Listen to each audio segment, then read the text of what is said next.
Так, азыркы күнү үй бүлөбүздө мен эмес жолдошум көп таарынчы болуп калды. Эмне кылсам болот? Таарына берсин мени. Таарынган сүйгөнү.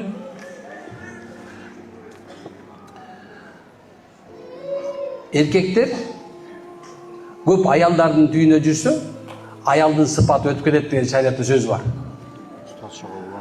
Дайыма кайсы бир эркек киши 3 аялдын жанына бир нече күн только аялдардын жанында жүрө турган болсо, ушакчы, чагымчы, таарынчак, жанагындай сүйүү издеп калат мону.